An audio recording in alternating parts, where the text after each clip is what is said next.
हरि नाम जप रे मन, छोड़कर सारे क्लेश, एकादशी का व्रत रखे तो मिलता है फल विशेष। राधे राधे, हरे कृष्णा प्रिय माताओं बहनों। कल हमने अश्विन मास की इंदिरा एकादशी की पावन कथा का श्रवण किया था। बहनों, आज द्वादशी का दिन है। आज के दिन एकादशी के पुण्य फलदायी व्रत का पारण किया जाता है। जैसा कि हमारे पुराणों में यह वर्णित है कि बिना तुलसी माता के विष्णु जी कोई भी भोग स्वीकार नहीं करते हैं, और इसी प्रकार से विष्णु जी की किसी भी पूजा या व्रत को बिना तुलसी माता की कथा के अधूरा माना जाता है। तो चलिए बहनों, आज द्वादशी के शुभ अवसर पर तुलसी माता की महिमा से जुड़ी अद्भुत कथाएं सुनते हैं।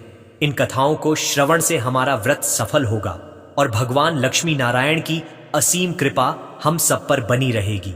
तो बहनों, पहली कथा इस प्रकार से शुरू होती है। एक समय की बात है, काशी नगरी में धर्मात्मज नाम के एक अत्यंत ही प्रसिद्ध राजा हुआ करते थे। उनकी एक कन्या थी तुलसी, जो कि अत्यंत ही सुंदर और आकर्षक थी। तुलसी अब बाल्यावस्था को छोड़कर यौवनावस्था में आ चुकी थी और राजा धर्मात्मज अब अपनी कन्या की बढ़ती आयु के कारण उनके विवाह के लिए सदा ही चिंतित रहने लगे थे। एक दिन धर्मात्मज इसी विचार में खोए हुए थे कि उनकी पुत्री के लिए कोई योग्य वर मिल जाए। तभी उनकी पुत्री तुलसी उनके पास आती है और उनसे कहती है, पिताजी, आप मेरे विवाह को लेकर चिंतित ना हो। मुझे कब और किससे विवाह करना है, इसका निर्णय मैं खुद लूंगी। अपने पिता से यह सब कहकर तुलसी अपने विवाह की इच्छा लिए हुए तीर्थ यात्रा पर निकल पड़ी। उन्होंने कई तीर्थ स्थानों की यात्रा की, परंतु उन्हें कोई लाभ नहीं मिला। ऐसे ही विचरण करते हुए तुलसी अत्यंत ही प्रसिद्ध तीर्थ स्थान हरिद्वार में गंगा किनारे जा पहुंची और वहां पर विचरण करने लगी। अचानक से तुलसी जी ने देखा कि गंगा नदी के तट पर तरुणावस्था में भगवान श्री गणेश अत्यंत ही घोर तपस्या में लीन है। भगवान गणेश तपस्या के दौरान रत्न जड़ित सिंहासन पर बैठे हुए थे। उनके शरीर में चंदन का लेप लगा हुआ था और रत्न से जड़े हुए हार उन्होंने अपने कंठ में धारण किए हुए थे। उनकी कमर में अत्यंत ही कोमल रेशम का लाल पीतांबर वस्त्र लिपटा हुआ था, जो बेहद ही मनमोहक था। और इस रूप में गणेश जी अत्यंत ही सुंदर और आकर्षक दिख रहे थे। तुलसी माता भगवान गणेश के इस रूप पर मोहित हो गई और उनके मन में गणेश से विवाह करने की इच्छा जागृत हुई। तुलसी ने अपने विवाह का प्रस्ताव गणेश जी के समक्ष रखने के लिए उनका ध्यान भंग कर दिया। तपस्या भंग होने पर भगवान गणेश बेहद क्रोधित हुए और स्वयं को ब्रह्मचारी बताते हुए तुलसी जी का विवाह प्रस्ताव ठुकरा दिया। तुलसी माता को भगवान गणेश के इस रुखे व्यवहार और अपना विवाह प्रस्ताव ठुकराए जाने से बहुत दुख हुआ और उन्होंने आवेश में आकर भगवान गणेश को 2 विवाह होने का श्राप दे दिया। इस पर श्री गणेश जी ने भी तुलसी माता को एक असुर के साथ विवाह होने का श्राप दे डाला। यह सब सुनकर तुलसी माता अत्यंत ही भयभीत हो गई और तुलसी को अपनी भूल का एहसास हुआ। अब तो तुलसी माता अपनी भूल और इस श्राप को सुनते ही गणेश जी के चरणों में गिर गई और उनसे माफी मांगने लगी। तुलसी जी को विलाप करते देखकर गणेश जी को उन पर दया आ गई। इसके बाद गणेश जी ने तुलसी माता से कहा, आप चिंतित मत हो, न आपका श्राप खाली जाएगा न मेरा, और आपकी समस्या का समाधान भी हो जाएगा। मैं रिद्धि और सिद्धि से विवाह कर उनका पति बनूंगा और तुम्हारा विवाह राक्षस जलंधर से अवश्य होगा, लेकिन अंत में तुम भगवान विष्णु की प्रिया बनोगी। कलयुग में भगवान विष्णु के साथ तुम्हें अत्यंत ही पवित्र पौधे के रूप में पूजा जाएगा।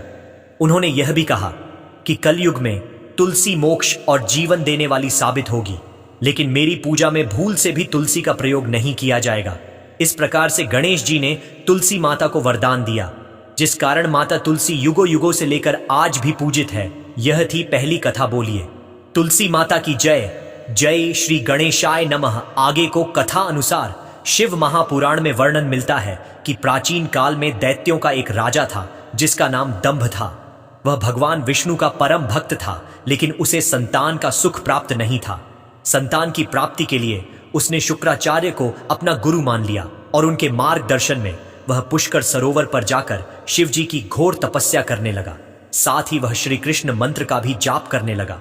उसकी घोर तपस्या से प्रसन्न होकर शिव जी ने उसे संतान प्राप्ति का वरदान दिया और भगवान विष्णु ने उसे कृष्ण कवच प्रदान किया।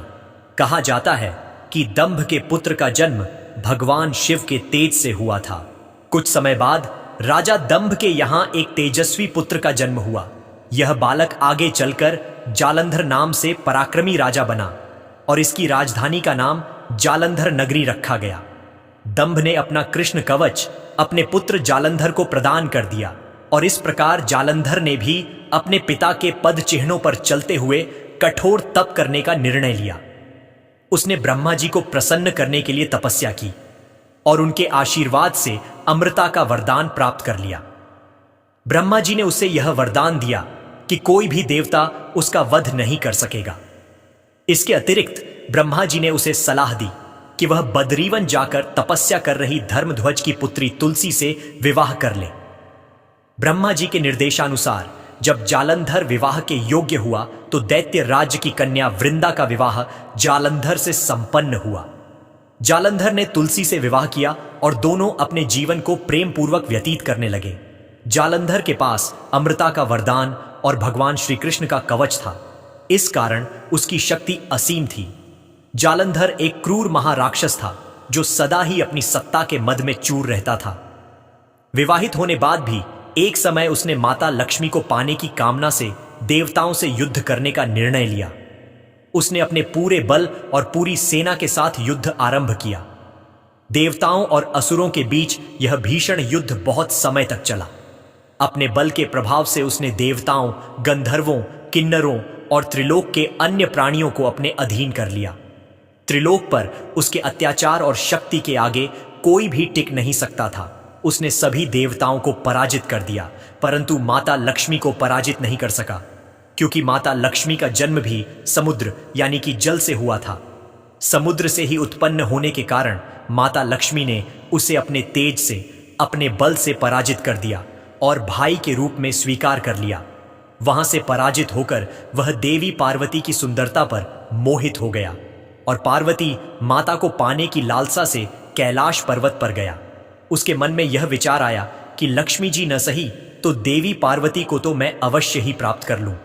जालंधर ने माता पार्वती को छलने के लिए एक योजना बनाई और वह भगवान देवाधिदेव शिव का ही रूप धरकर माता पार्वती के समीप गया।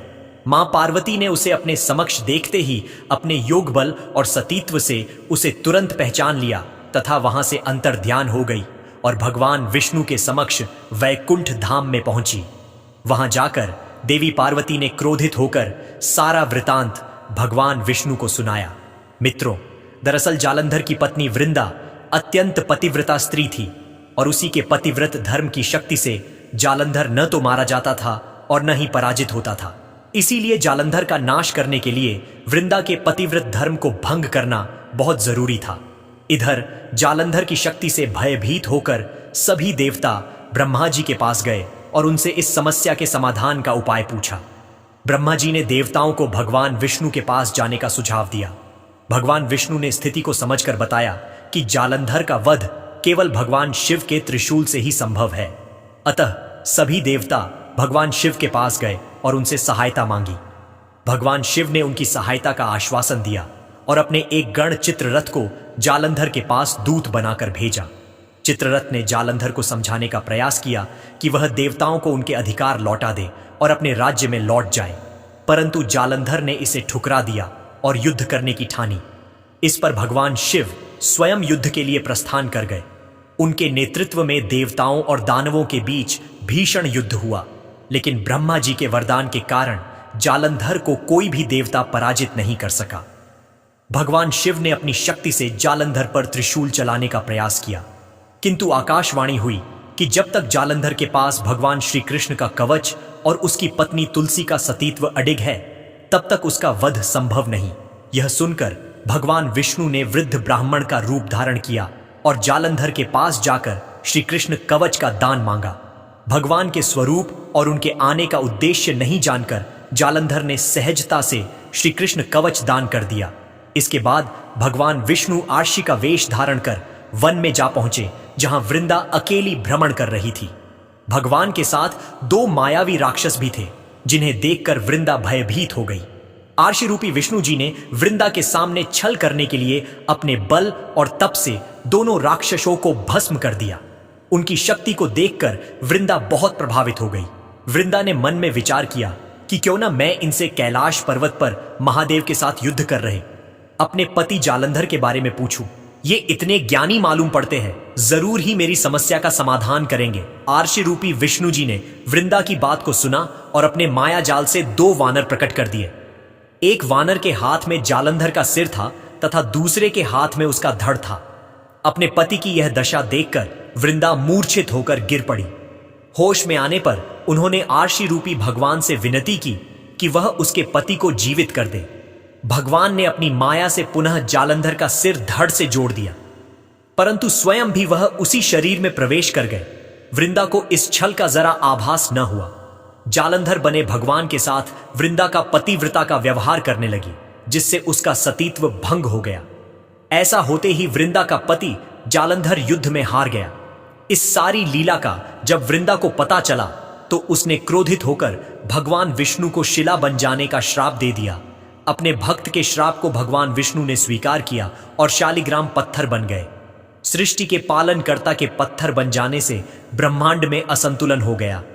इसके बाद सभी देवताओं ने वृंदा से प्रार्थना की वह जल्द ही भगवान विष्णु को श्राप मुक्त कर दें। इसके बाद वृंदा ने भगवान विष्णु को तो श्राप मुक्त कर दिया, लेकिन उसने खुद आत्मदाह कर लिया और स्वयं सती हो गई। जिस स्थान पर वृंदा भस्म हुई वहां उसी राख से तुलसी का पौधा उग गया। भगवान विष्णु ने वृंदा से कहा कि हे वृंदा, तुम अपने सतीत्व के कारण मुझे लक्ष्मी से भी अधिक प्रिय हो गई हो। अब तुम तुलसी के रूप में सदा मेरे साथ रहोगी। जो मनुष्य भी मेरे शालिग्राम रूप के साथ तुलसी का विवाह करेगा उसे इस लोक और परलोक में विपुल यश प्राप्त होगा। जिस घर में तुलसी होगी वहां यम के दूत भी असमय नहीं जा सकते। गंगा व नर्मदा के जल में स्नान करना तथा तुलसी का पूजन बराबर माना जाएगा, चाहे मनुष्य कितना भी पापी क्यों ना हो। मृत्यु के समय जिसके मुख में तुलसी मंजरी रहे और गंगा जल मुख में रखकर निगल जाएगा, वह व्यक्ति सभी पापों से मुक्त होकर मेरे धाम बैकुंठ लोक को प्राप्त होगा। उसी दैत्य जालंधर की यह भूमि जलंधर नाम से विख्यात है। प्रिय मित्रों, तो यह थी तुलसी माता के विवाह की कथा। अब चलिए मित्रों, सुनते हैं तुलसी माता की अन्य कथा। एक समय की बात है, एक गांव की सभी महिलाएं मंदिर में जाकर तुलसी माता को रोजाना सींचती थीं। बाकी सभी महिलाएं तो तुलसी माता को सींचकर घर आ जाती, पर एक बुढ़िया माई रोज कुछ समय वहीं पर रुकती और तुलसी मां को सींचकर कहती कि तुलसी माता, तुम सबकी दाता हो, मैं तेरा बिरला रोज सींचती हूं, तुम मेरा निस्तारा करो। हे तुलसी माता, मुझे अड़ुआ दे, लड़ुआ दे, पीतांबर की धोती दे, मीठे मीठे ग्रास दे, बैकुंठ का वास दे, चटक की चाल दे, पटक की मौत दे, चंदन का काट दे, झालर की झनकार दे, साईं का राज दे, दाल भात का जीवन दे, एकादशी का दिन दे, और जब मेरी मृत्यु हो तो श्री कृष्ण का कंधा दें। इतनी बात सुनकर तुलसी मां सोच में पड़ जाती है। बुढ़िया की बातों को सुनकर तुलसी माता बहुत ही चिंता में रहने लगी और धीरे धीरे सूखने लगी। एक दिन भगवान श्री कृष्ण ने तुलसी मां से उनकी इस चिंता का कारण पूछ की, आपको कौन सी चीज है जो परेशान कर रही है? इस पर तुलसी मां ने बताया कि एक बुढ़िया है, मेरे पास रोज आकर इतनी बात कहकर जाती है। इनमें से मैं बुढ़िया माई को सब कुछ दे सकती हूं, पर आपका कंधा कहां से दूंगी? इस पर भगवान बोले कि तुम चिंता मत करो और बुढ़िया माई को आशीर्वाद दे दो। जब बुढ़िया माई की मृत्यु होगी मैं उसे कंधा देने चला जाऊंगा। तुलसी मां ने वैसा ही किया और थोड़े दिन बाद बुढ़िया माई मर गई। सब कोई उसे उठाने लगे, पर वह इतनी भारी हो गई कि किसी से भी नहीं उठी। सब कोई कहने लगा कि पाप घाट की माला फेरती थी, जिसकी वजह से इतनी भारी हो गई। तभी भगवान श्री कृष्ण ब्राह्मण के भेष में आए और वहां खड़े लोगों से बुढ़िया के कान में कुछ कहने पर उसका शव हल्का होने की बात कही। इस पर लोगों ने कहा कि तू भी अपने मन की निकाल ले। भगवान ने जाकर बुढ़िया के कान में कहा कि माई, तूने मेरी पत्नी का बिड़ला सींचा है, मैं करूं निस्तारा तेरा। बुढ़िया माई अड़ुआ ले, लड़ुआ ले, पीतांबर की धोती ले, मीठा मीठा भात ले, बैकुंठ का बांस ले, चटक की चाल ले, पटक की मौत ले, चंदन का काठ ले, झालर की झनकार ले, साईं का राज ले, दाल भात का भोजन ले और जीवन के अंत में श्री कृष्ण का कंधा ले। इतना सुनते ही बुढ़िया माई हल्की हो गई। इसके बाद भगवान श्री कृष्ण ने खुद उसे अपना कंधा देकर उसे मुक्ति प्रदान की। कथा के अंत में कहा जाता है कि हे तुलसा माई, जैसे आपने उस बुढ़िया को मुक्ति दी वैसी सबको देना, अंतकाल में सबको आपका कंधा मिले। अब सुनते हैं अंतिम कथा। एक समय की बात है, एक साधारण ब्राह्मण था जो अत्यंत श्रद्धालु और सरल स्वभाव का था। वह प्रतिदिन मंदिर जाकर पूरी निष्ठा के साथ तुलसी माता की पूजा करता और उनसे प्रार्थना करता, हे तुलसी महारानी, कृपया मुझ पर कृपा करें और मेरे जीवन में सुख शांति लाए। उसकी यह नियमित पूजा और प्रार्थना तुलसी माता को अत्यधिक प्रिय लगती थी। उन्होंने सोचा कि यह ब्राह्मण सच्चे दिल से मेरी पूजा करता है और उसकी स्थिति भी बहुत ही साधारण है। मैं इस पर अपनी कृपा अवश्य बरसाऊंगी। इसके लिए तुलसी माता ने एक अद्भुत उपाय सोचा। उन्होंने एक सुंदर कोमल कन्या का रूप धारण किया और मंदिर में बैठ गई। जब ब्राह्मण मंदिर में आया तो उस कन्या ने उससे कहा, हे ब्राह्मण, क्या मैं आपके घर आ सकती हूं? ब्राह्मण यह सुनकर चिंतित हो गया, क्योंकि पहले से ही उसके घर में 6 बेटियां थीं और उसके पास सीमित साधन थे। उसने सोचा, यदि यह कन्या भी मेरे घर आई तो मैं इसका पालन पोषण कैसे करूंगा और भविष्य में 7 बेटियों की शादी कैसे कराऊंगा? इस चिंता ने उसे अत्यधिक व्यथित कर दिया और वह मन ही मन उलझन में रहने लगा। घर पहुंचकर ब्राह्मण की पत्नी ने उसकी उदासी का कारण पूछा। उसने कहा, क्या बात है, आजकल तुम इतने परेशान क्यों दिखते हो? ब्राह्मण ने उसे पूरी बात बताई। मंदिर में एक छोटी सुंदर कन्या बैठी है और वह कहती है कि वह मेरे घर आना चाहती है, लेकिन पहले से ही 6 बेटियां हैं और उनके विवाह की भी चिंता है। मैं कैसे 7वीं कन्या का भार उठा सकूंगा? इस पर उसकी पत्नी ने बड़ी स्नेह और समझदारी से कहा, तुम क्यों इतनी चिंता करते हो? अगर वह कन्या आना चाहती है तो उसे आने दो। हमारे पास पहले से 6 बेटियां हैं, एक और आ जाएगी तो क्या फर्क पड़ेगा? हम सभी बेटियों का विवाह एक साथ कर देंगे। ब्राह्मण को पत्नी की इस बात से कुछ संतोष हुआ।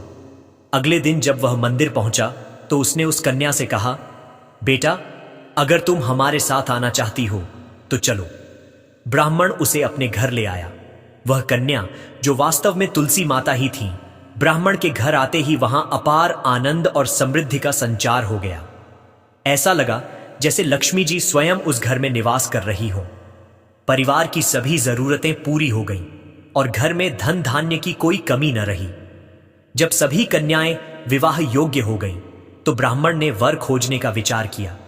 इस पर उस छोटी कन्या ने कहा, मेरे विवाह के लिए तुम शालिग्राम जी के मंदिर में जाकर उनसे कहो कि वे मेरी बारात लेकर आए। बाकी मेरी बहनों के लिए अपनी इच्छा से वर ढूंढ लेना।